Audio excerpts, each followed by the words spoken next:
What's going on, everybody? Good morning, good evening, wherever you are, and whatever time it is. Welcome back to yet another video with you, man. I'm Measureaholic, and ladies and gentlemen, welcome to episode 7 of my Carthaginian campaign for the Divided Impera overhaul mod for Total War Rome 2. Finally, we are back, ladies and gentlemen. I do apologize for the long absence of uploads for the last couple of weeks. I had a terrible cold, and while I've still been able to play the game and record, I haven't been able to narrate, and in fact my voice is still a little raspy, so apologies in advance, but I think it's good enough to get back into it. So, without any further ado, let's continue the Second Punic War. Let's begin by looking at the Roman forces in the area. You can see Taurus has a couple legions that are sailing on transport ships to Greece. They may be going to look to challenge Xanthippus. We also have the 9th Legion and a full Roman fleet stationed in Taurus itself. So Rome is pumping out their legions, and they have recently crushed our Italian allies we liberated, so all of Italy is there for them to play with, really. They also have Apollonia still. Xanthippus is currently besieging Larissa, so hopefully we'll be taking that in this episode. Then they also have another legion up in northern Italy where they have some territory, but the Illyrians have also invaded northern Italy and hold the Po Valley under their direct control. So hopefully they end up going to war soon.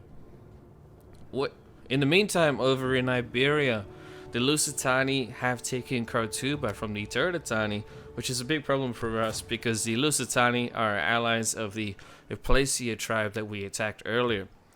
So it looks like that they're going to go and hit Gadir. We have sent a general, General Maccal.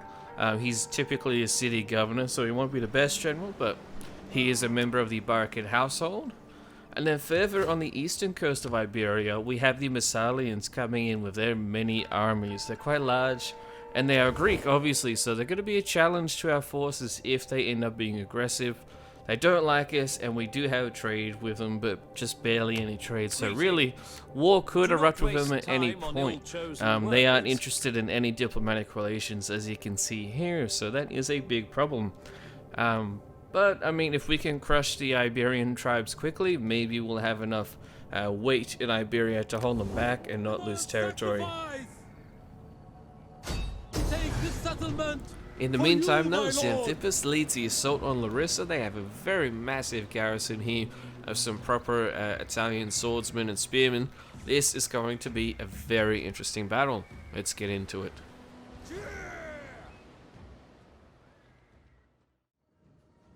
Riders, advance! Xanthippus is at the head of his army, as he should be, because now he leads a large Spartan contingent.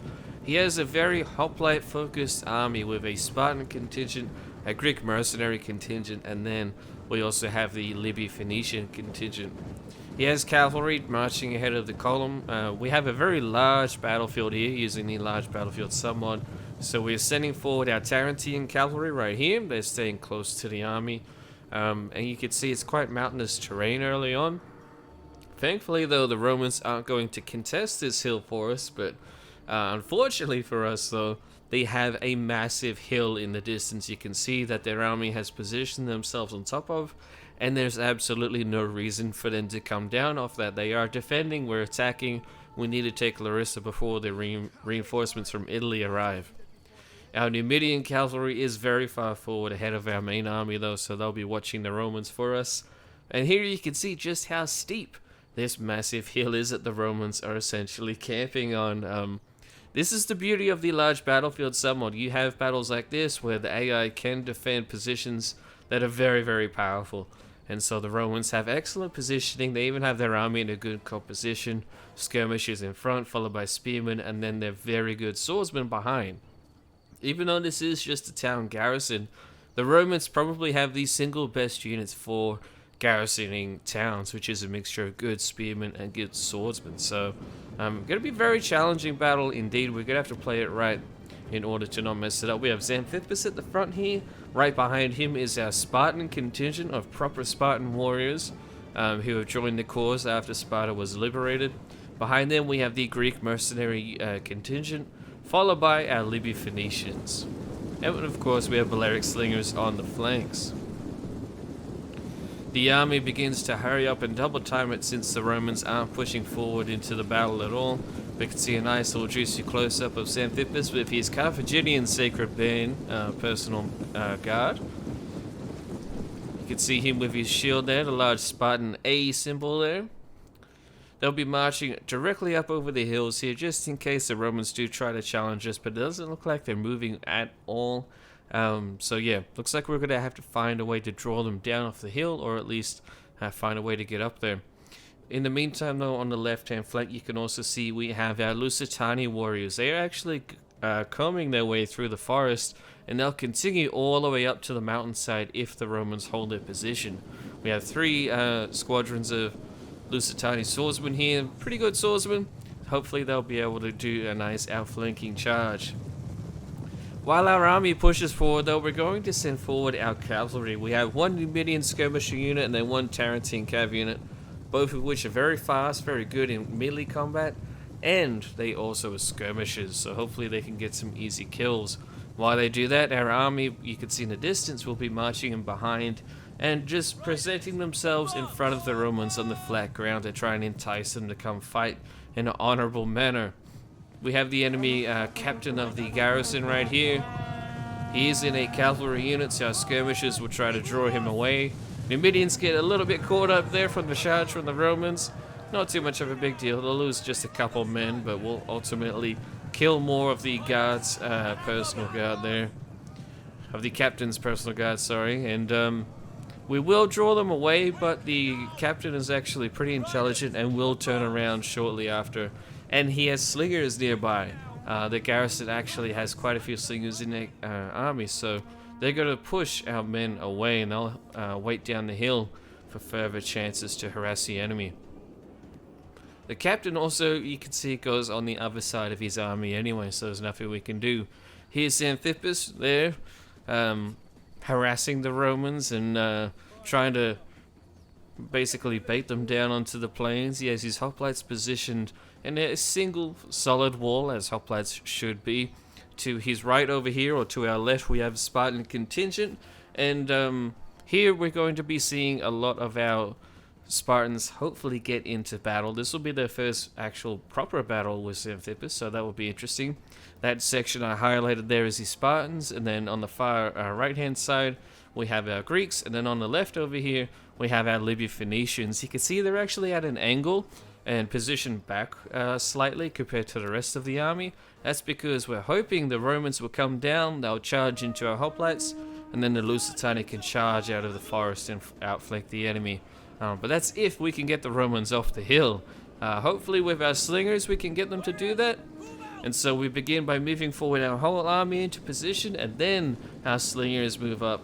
And even though the Romans are on a massive mountain where we can't even see them, the slingers are just that skilled that they're still going to go try and head and kill some Romans with their slingshots.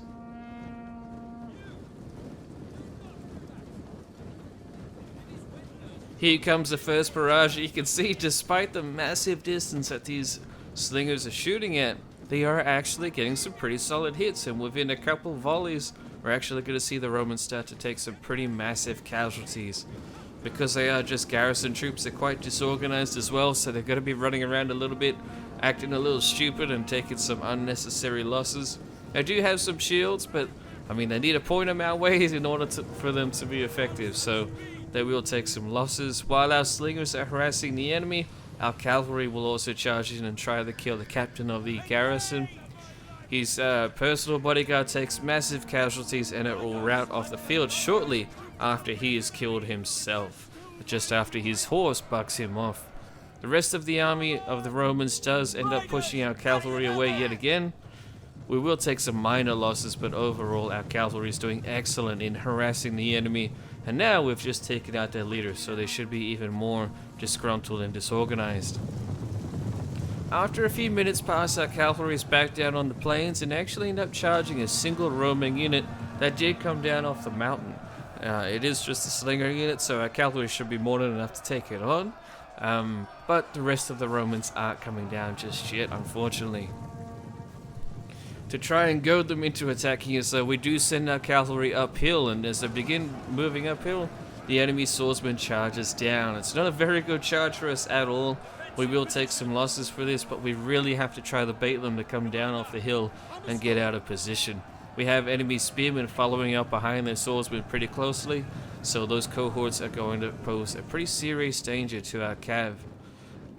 After the course of a few minutes passing by, Xanthippus himself leads forward his personal bodyguard as our Spartans close ranks behind him, and he is charging up to support the Tarentine cavalry to try and force the Romans off the hill without committing all of our troops to such a steep and unfavorable battle. He ends up charging uphill himself. He's actually out of hoplite formation on purpose, just so they can have more maneuverability on the open hilly terrain here. And you can see the combat gets pretty brutal pretty quickly, and while our troops do have high statistics, the Roman garrison isn't anything to scoff at. Its units are actually quite strong. Very quickly though, the Romans will send down more troops. You can see them lining up and preparing their cohorts to march down. Centurions leading from the front as well with their massive shields and fancy headwear and whatnot. And so pretty quickly we have about 3 cohorts of the Romans charging down. However, these 2 big blue boxes I'm highlighting are actually impassable areas. So you're going to see the Romans funnel down a very tight corridor directly into our troops. So after realizing that the rest of the hill is too steep to climb, we're going to actually change up our positioning very shortly. But Xanthippus does stay in combat for quite a long time with his personal bodyguard. He is going to take a few casualties, but nothing too serious.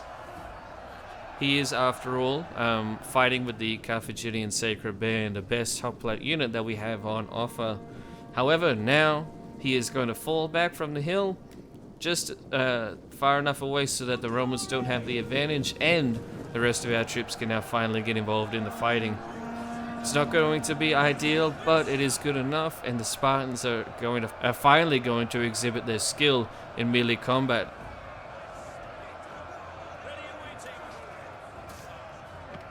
Fortunately, some of them get a little bit overzealous, move out of formation, and actually end up paying for it quite dearly with their lives. But the majority of the Spartans hold in position and are more than happy to take on the Romans, who have been subjugating all of Greece for many years now. It's been quite a few decades actually that the Spartans lost their independence, so they're very happy to fight for us, and they'll follow orders under Xanthippus, a true Spartan leader, of course. The Romans continue pushing down the hill, but as they do, the Spartans swing out and try to form a little bottleneck position here.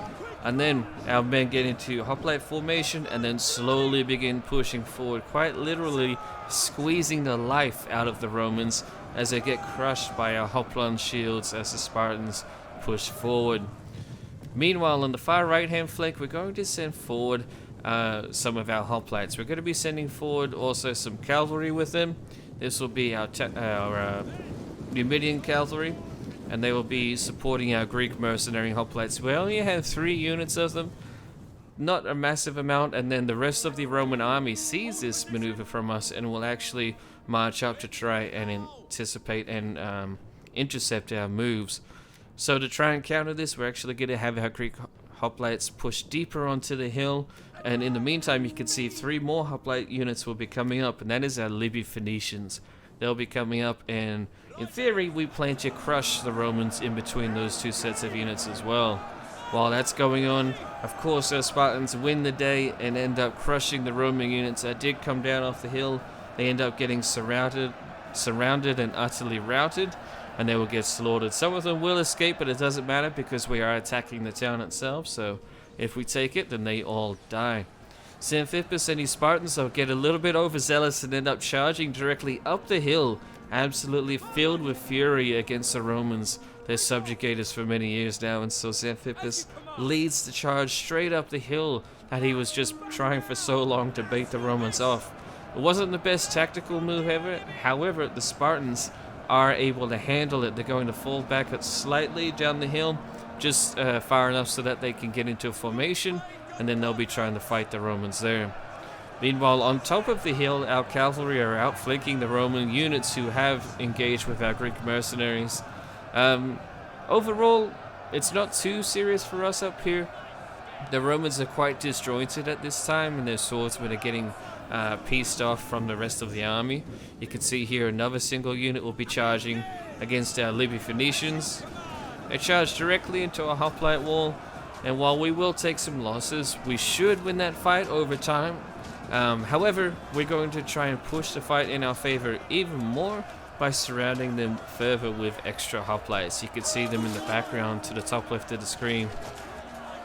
The fighting is quite intense though. Both sides are really keen to kill each other. A lot of hatred is developed between not only Carthage and Rome now, but also the Greeks and the Romans, since the Romans have been in Greece for so long now. The Romans get surrounded by our hoplites. The Greek hoplites working together in unison to try and crush the enemy. And then with that surround, we end up having the rest of our hoplites come on down and help out Xanthippus. And the entire Roman garrison then shatters all at once, and they end up retreating off the battlefield en masse. Xanthippus leads a very incredible victory and a very difficult one against a very well dug in position. The Romans are kicked out of Larissa. Another city of Greece is liberated. Hail Xanthippus.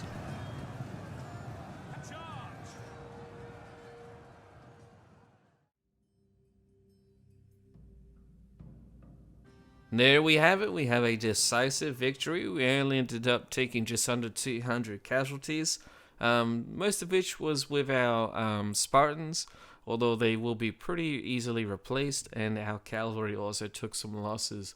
But yeah, I know we did just fight a garrison, but I thought that was a really cool battle because of how the AI handled it. They just held their position up on the hill, and you saw there the battle duration was almost 40 minutes. It was a really long one. A lot of maneuvering happened, so Xanthippus wins the day regardless. However, in his fury and the Spartans' fury of their just absolutely hate-filled rage against the Romans, they end up sacking the city of Larissa rather than just liberating it straight away. So because of this, we might see some issues develop between Xanthippus and the Greeks that he liberates. So he allows the Spartans to sack the city pretty brutally, killing all of the Roman citizens inside, enslaving many more. However, he then allows the Greeks who are still alive inside of the city to be liberated, and then they will become allies of Carthage. So now we have the Koinon non-Thessalon, or I believe that's Kingdom of Thessaly, if I'm correct, liberated. And so they will be an ally of us, and they basically are just a city-state, though, in all but name. As I said, they will become allies of Carthage, and due to their gratefulness for being liberated, they will actually give us money for trade, so that will be very helpful in trying to push our economy. We unfortunately are really suffering with our trade throughout this entire campaign. I thought more people would be interested in it, but unfortunately, for whatever reason, the AI just don't want to trade. Maybe it's something to do with this new patch. But anyway, back in Iberia, we have Maccal, one of the city governors of the Barcid dynasty. He is now being sent to an emergency assignment to the city of Gadir. Gadir is a pretty strong city for us economically. However, its defenses are very poor. And because we weren't expecting the Lusitani to push so quickly, we didn't really have any troops in the area. He does get there in time with a mercenary army. However, the army is quite small, his garrison's small, and we have 3 massive Lusitanian armies coming directly at us. 2 armies on land, and then 1 massive navy will be coming in from the coast. This is going to be possibly a very deadly last stand for the Bar. Here we are on the battlefield. You can see it's a pretty open coastal town. We do have some streets to work with here. General Maccal has forced his troops to be deep inside the town to try and draw in the enemy. We'll go over their positions now. Starting towards the coast, we have more of our swordsmen and looser spearmen that are part of the town garrison. And in addition, we also have a single javelin unit. These guys will be trying to bait the cavalry of the enemy to charge forward into the stakes that we have right here.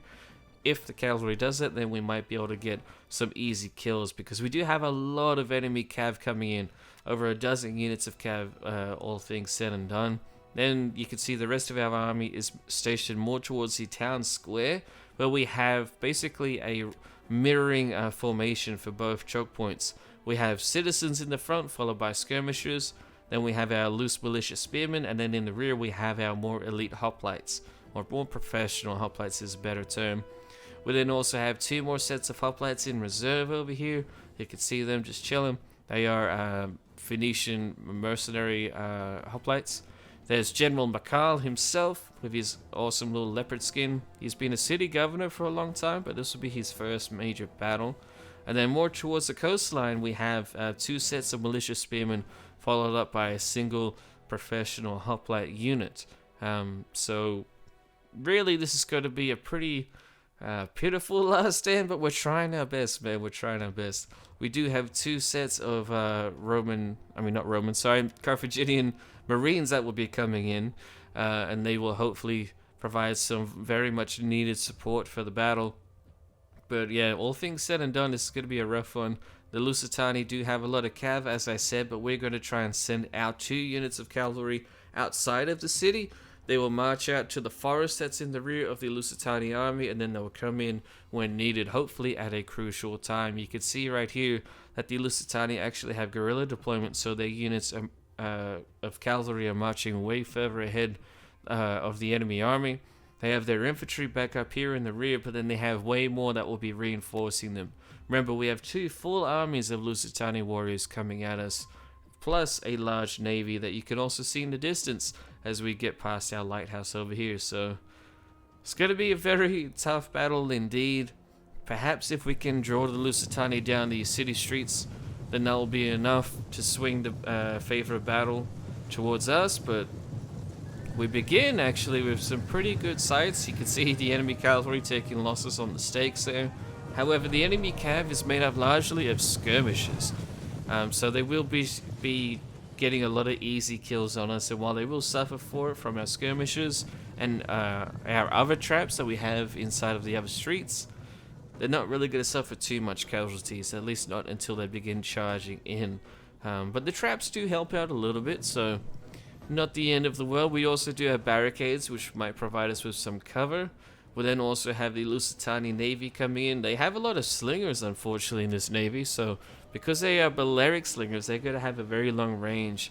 But they look like they're sailing directly for the peninsula here that has our lighthouse, so they're going to be coming in from 3 completely different sides as we see the 3rd Army, or 3rd Military Force, I should say, coming in. Their cavalry is also rushing ahead, so we almost have a full army of just of cavalry if you combine them all together. Which I know it doesn't sound bad for a town battle, but these guys are hard to kill for us. The fighting along the coastline gets intense very quickly though, as the enemy skirmishers begin charging down into our spearmen. The enemy also has infantry skirmishers that will be following up behind, and while they are fighting down there, further towards the Lighthouse Peninsula, the enemy fleet begins landing. And while their marines are only in small contingents, they're actually very, very tough, and you'll see how we know that very shortly. Further towards the town square though, we have our spearmen and hoplites in a very tight formation to try and combine their basically blocking power with their shields. Might be a little bit of a mistake, but it's just something I wanted to try. Meanwhile, we have our Scutari warriors over here, our mercenaries on the coastline. They're getting ready to fight off the Lusitani coming in, who are currently stuck in a long grueling fight against our mercenary spearmen. Back towards the coastline, things are starting to get pretty intense. We do have our marines that are charging in on the left side of the screen, followed by our hoplites now who are getting involved in the fighting. You can see a lot of slings are being shot over here as the enemy naval units begin peppering our forces from the coastline, so we will fall back a little bit. Meanwhile, down in the center of town, the enemy cavalry is continuing to skirmish with our forces. Once they stop that though, they will be charging in, and it's going to be very tight over there indeed. Back towards the main coastline, we see the Lusitani heavy champions come in. These guys are extremely skilled swordsmen, and they're going to be doing some massive damage against our essentially militia tier units that we have over there. We have some mercenaries, but they are nowhere near as good. General Maccal, though, is not idle, and he in fact ends up charging out towards the enemy skirmishers, getting some very nice charges on the enemy, as you saw there.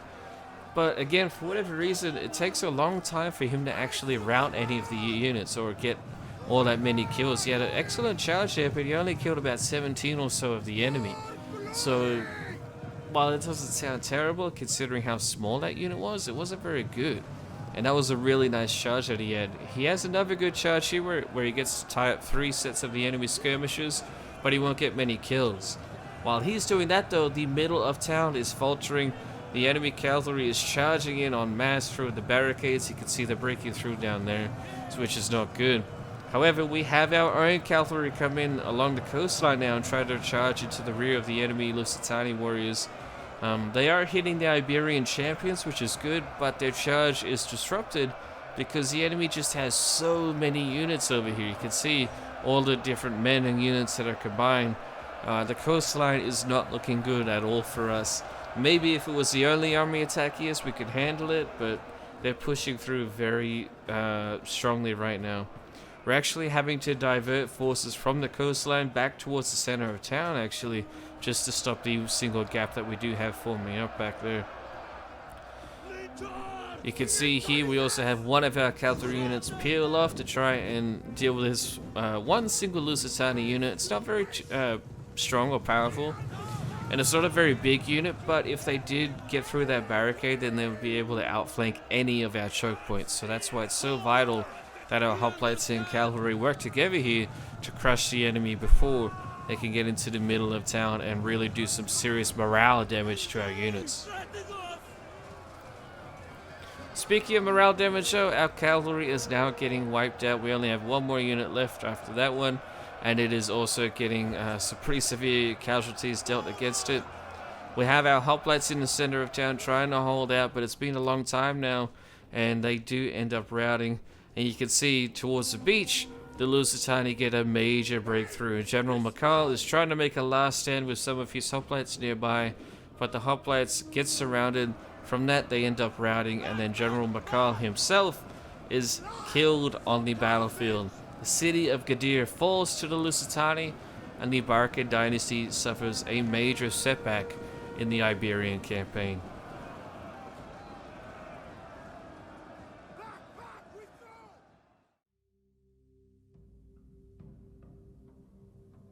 There we have it, a close defeat.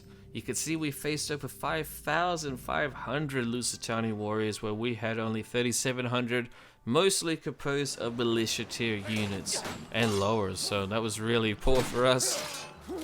Wasn't ever looking like we were going to win, but we still had to try. And here we have the funeral for the fall of General Maccal, honorable member of the Barcid household. May he rest forever with Baal Hamon.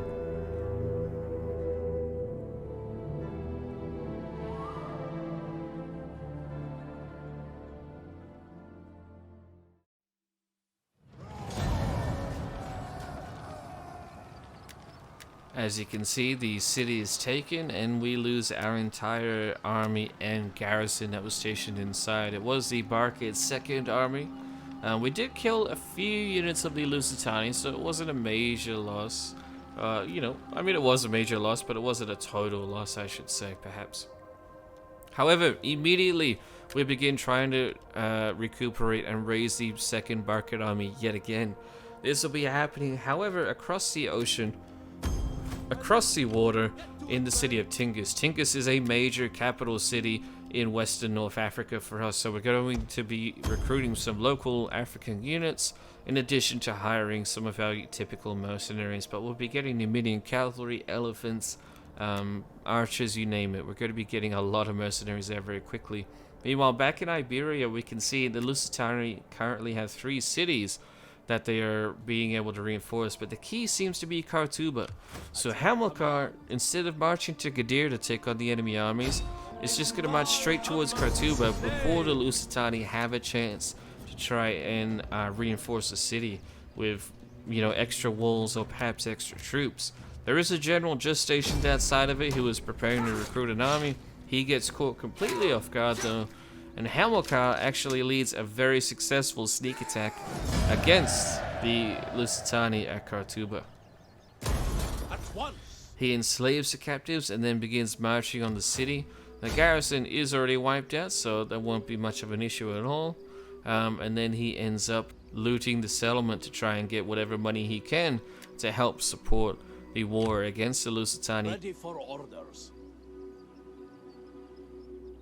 You can see there is one of the two armies that were at Gadir just west of Khartoum now, but it has suffered quite a few casualties, so it seems that the death of General Maccal was not in vain. And we should be able to wipe that out with Hamilcar's army, assuming they don't get reinforcements.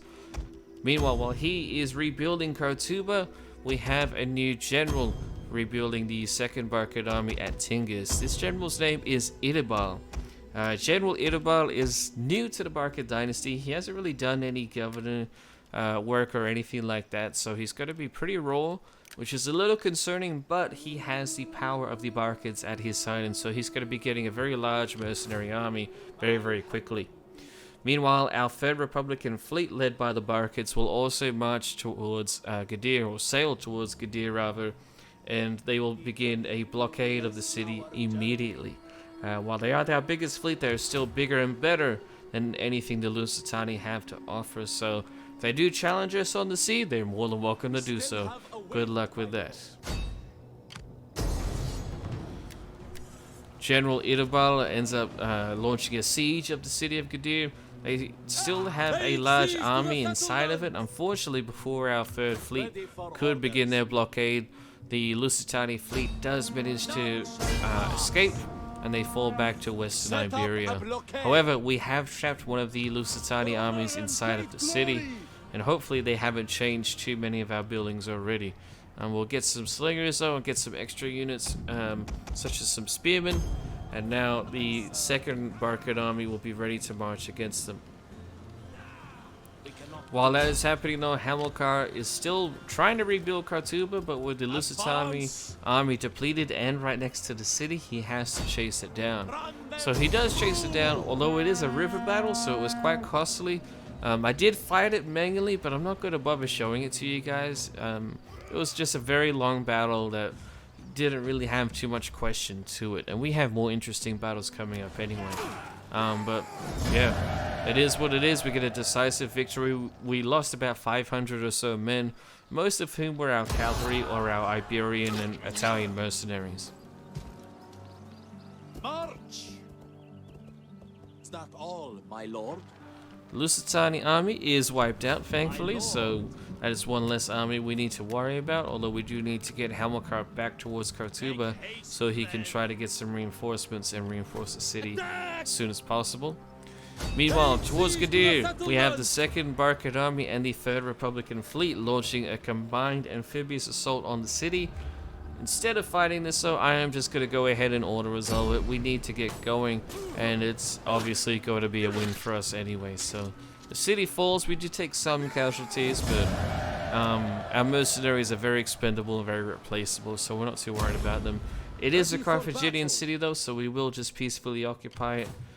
The army is tamed in that regard, so thankfully we won't lose too much public order in the region, although Khartoum, having been brutally sacked, is going to possibly rebel. So we do try to fight that by turning off taxes in the region for a while, allowing the people time to recover. And then we have our third fleet sail towards the Lusitani capital, where they have a pretty large garrison in their walled city. Then they have their small fleet, and then a small army that is recruiting troops. So we're basically building up to a pretty climactic battle against the Lusitani. They do try to have an unclimactic end though, where they try to get peace with us. The only peace that the Barcids will accept though is the client statehood of the Lusitani, and even then, Hannibal, the leader of the Barcid political party right now, would not be happy with that. So while we do go ahead and debate giving them client status, they reject it regardless, and we're not going to bother trying to offer them money or anything to convince them. So the Lusitani are going to be wiped out. It is now decided. Back towards east though, we have some developments. While we do have Larissa liberated and Xanthippus is back towards Athens recuperating his army losses, we do have some developments with the Romans. They have troops that are very close to Sicily, and they still have their armies floating around Taurus and Apollonia. So we send for the second Republican fleet. This is led by Bartos of the Magonins controlling Sicily, keep in mind. And we also have our Thessalian allies actually creating a pretty sizable army over there, although the Illyrians have some pretty substantial forces in the region too. It looks like that they could hit us from two different angles, so it makes things a little bit more complicated. What we really want to do though is take Apollonia and use that to hold the Romans outside of Greece. And to try and aid that, the second Republican fleet is going to go ahead and march, or sail, yet again I should say sail, against the Romans. They have a very massive, sizable force on the seas right here, trying to get across the Adriatic to Greece. They have an army, an entire legion just stationed on transports, the 1st Legion. Then they have the 10th Legion nearby, and then the garrison of Taurus, and a full navy. This is going to be a massive naval battle, the biggest naval battle we've seen yet. Let's hope that the second fleet can handle it.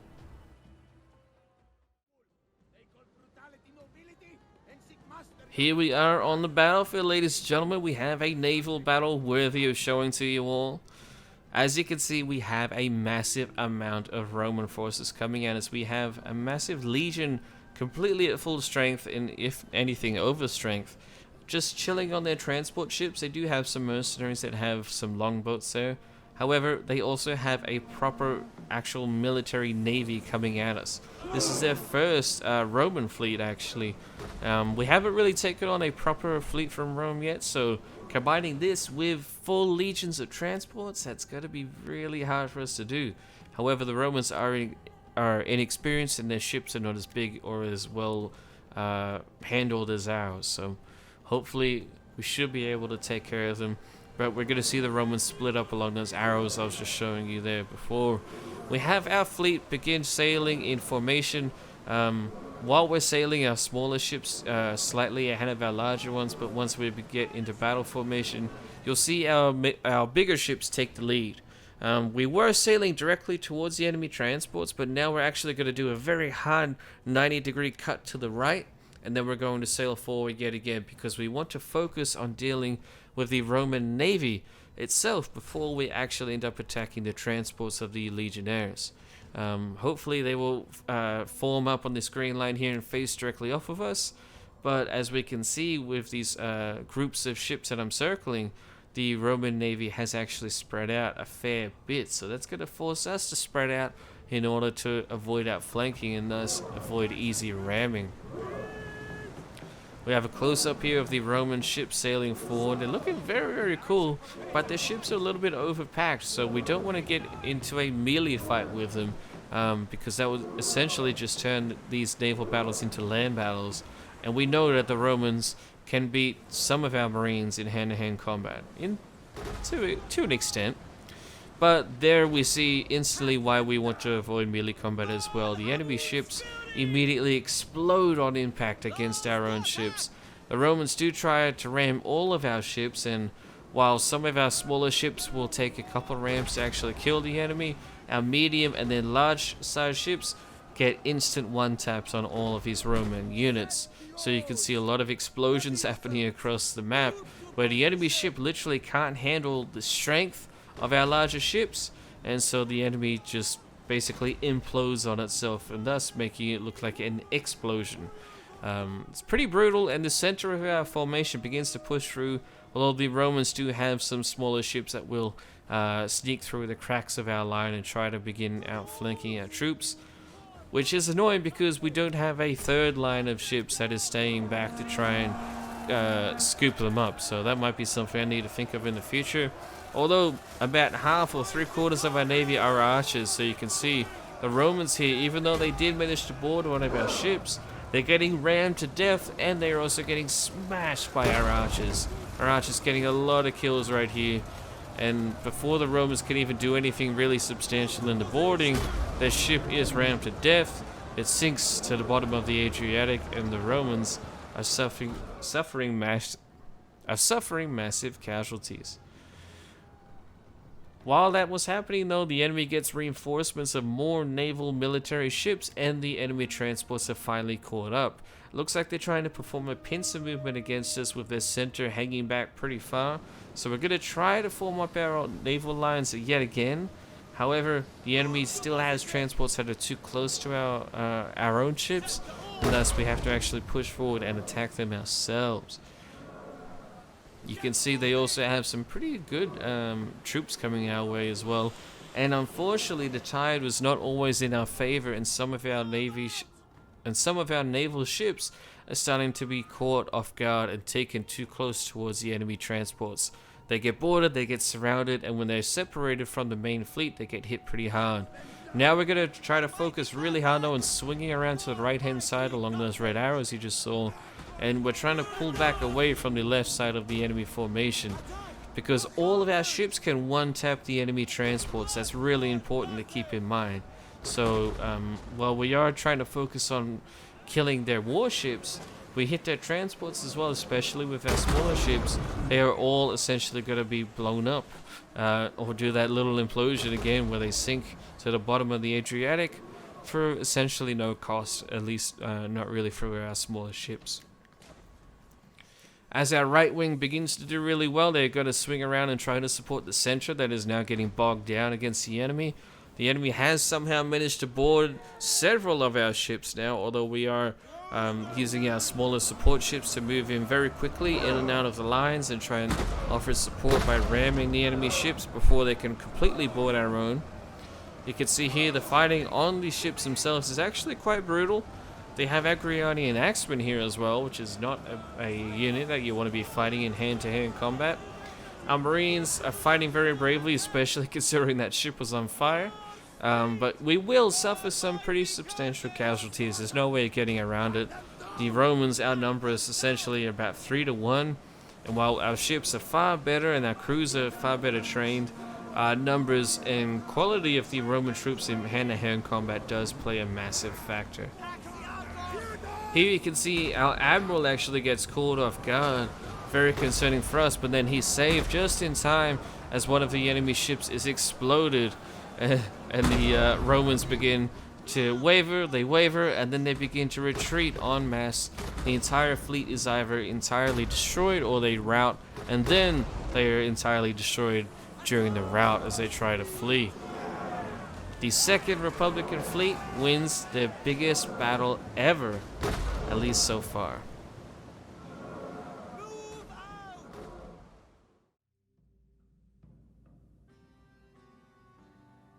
Here we are with a close victory. Our 1,900 sailors took on 7,300 Romans at sea.